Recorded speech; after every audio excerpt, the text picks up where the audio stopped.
bersama saya Gisela Men. Berita terbaru, PT Kalbe melakukan merger perusahaan dengan PT Dankos Laboratori Tbk dan PT Ensepal. Penggabungan dua perusahaan ini menjadi satu untuk membangun bidang farmasi ke internasional. Namun ternyata ada beberapa masalah yang perlu dihadapi oleh PT Kalbe, terutama pada karyawan yang harus menyesuaikan kembali lingkungan kerja dan posisi PT Kalbe yang masih beresiko di mana modal perusahaan lebih banyak dibiayai oleh hutang.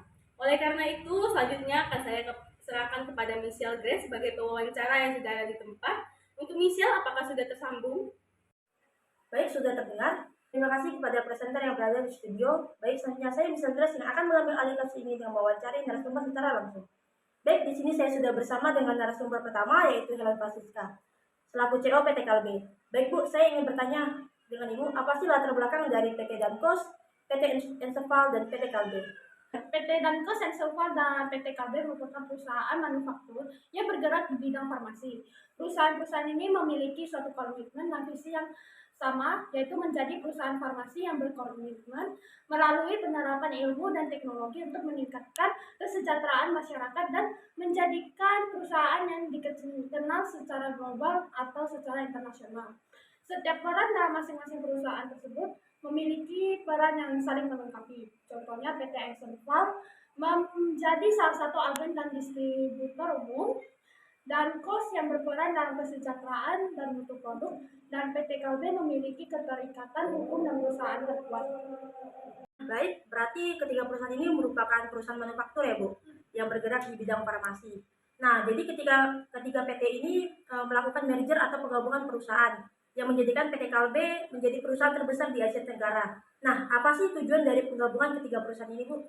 Tujuan tiga perusahaan ini digabungkan adalah karena kurangnya kestabilan makroekonomi, perusahaan lingkungan industri yang terjadi, dan sebagai upaya untuk memadukan kekuatan ketiga perusahaan untuk tampil secara internasional. Diharapkan dengan langkah tersebut dapat diciptakan suatu sinergi di antaranya sehingga perusahaan dapat tampil lebih efisien, mempunyai kapitalisasi pasar yang lebih besar dan lebih transparan.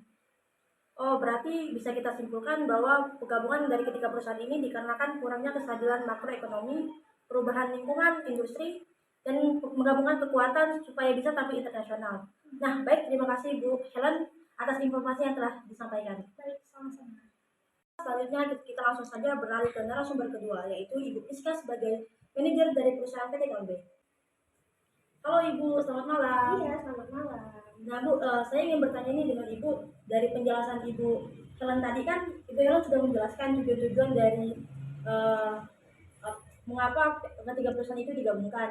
Nah, pasti kan di perusahaan itu ada permasalahan nih yang terjadi. Nah, apa sih permasalahan yang terjadi di antara ketiga perusahaan itu setelah digabungkan? Nah, bisa dikatakan ada persaingan bisnis saat ini. Nah, baik itu di sektor industri maupun jasa yang semakin tajam. Nah, di setiap perusahaan di sini berupaya untuk mempertahankan keberlangsungan hidupnya dengan menyesuaikan diri terhadap perubahan kondisi lingkungan ekonomi. Nah, perubahan kondisi lingkungan tersebut banyak sekali berpengaruh pada lingkungan usaha, dan tidak semua sektor mampu bertahan dalam perubahan kondisi lingkungan ekonomi.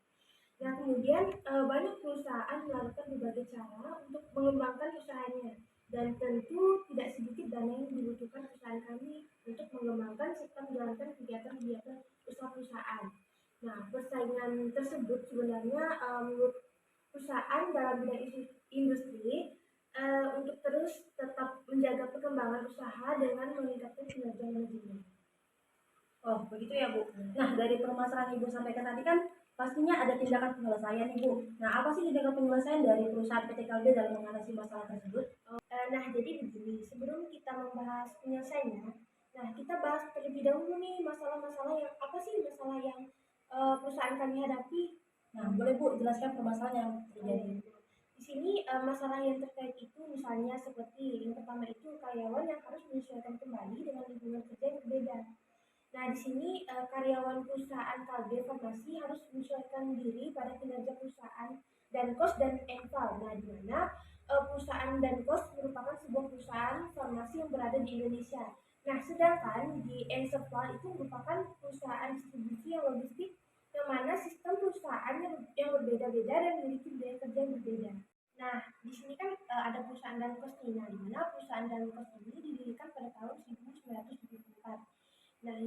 memiliki sistem operasional yang sangat lama, sedangkan pada perusahaan Enserval merupakan perusahaan yang bekerja di bidang distribusi dan logistik yang tentu memiliki budaya kerja serta kinerja yang berbeda. Nah, kemudian masalah yang kedua itu ada walaupun perusahaan memiliki laba terhadap ekuitas yang baik, namun masih berada dalam posisi beresiko di mana modal perusahaan lebih banyak dibiayai oleh utang. Nah, dalam arti PT Kalbe Farma memiliki resiko yang tidak kecil karena mudah perusahaan berasal, maksudnya itu modal. Nah, perusahaan itu berasal dari utang perusahaan. Nah, hal tersebut mengakibatkan banyaknya pertimbangan dalam merger dengan perusahaan lain yang memiliki manajemen yang berbeda. Nah, selain itu, perusahaan perlu mengelola sumber daya yang baik untuk dapat menyesuaikan dengan risiko yang dihadapi. Nah, seperti itu. Nah, dari permasalahan yang Ibu telah sampaikan tadi kan ada dua tuh, Bu. Nah, apa sih tindakan penyelesaian yang dilakukan oleh perusahaan PT Kalbe? Nah, di sini tindakan yang kami ambil dari masalah-masalah seperti menghadapi konflik interior, PT Kalbe Farma ini harus segera diatasi sebelum tenggelam akibat sengitnya persaingan. Nah, PT Kalbe Farma terhadap arus responsif maupun kebutuhan pelanggan, maka kita perlu mengevaluasi lagi apakah faktor biaya operasional atau faktor bahan baku yang membuat produk itu jadi lebih mahal. Nah, dari sini kita bisa membenahi lagi apa yang menjadi pemborosan. Nah, lalu menetapkan harga yang lebih kompetitif, di mana perusahaan besar malah membuat divisi khusus untuk R&D dan business development agar berkembang secara berkesinambungan. Nah, kemudian yang harus diutamakan adalah responsif terhadap kebutuhan pelanggan. Jika pelanggan puas terhadap produk, maka akan dengan mudah dalam mengendalikan permasalahannya. Selain menjaga loyalitas agar bisa mendapat ide pengembangan usaha dari kebutuhan pelanggan yang tidak terpenuhi untuk tenaga kerja yang menyesuaikan, ini perlu diatasi dengan memberikan tempat kerja yang sesuai dengan kemampuan karyawan berdasarkan kemampuan yang dimiliki. Kemudian tadi kan ada dikatakan nih, untuk modal yang dibayar utang itu dilakukan dengan cara mengurangi pengeluaran yang dikeluarkan perusahaan selama per bulan atau per tahun. Nah, Bu, berarti itu adalah tindakan penyelesaian yang dilakukan oleh PT Kalbe ya, Bu? Iya. Nah, oke, Bu. Baik, Bu. Rizka, terima kasih atas informasi yang telah disampaikan. Selanjutnya saya akan kembalikan kepada presenter yang berada di studio. Terima kasih kepada Michelle Grace yang telah mewawancarai CEO PT Kalbe dan juga manajer dari PT Kalbe.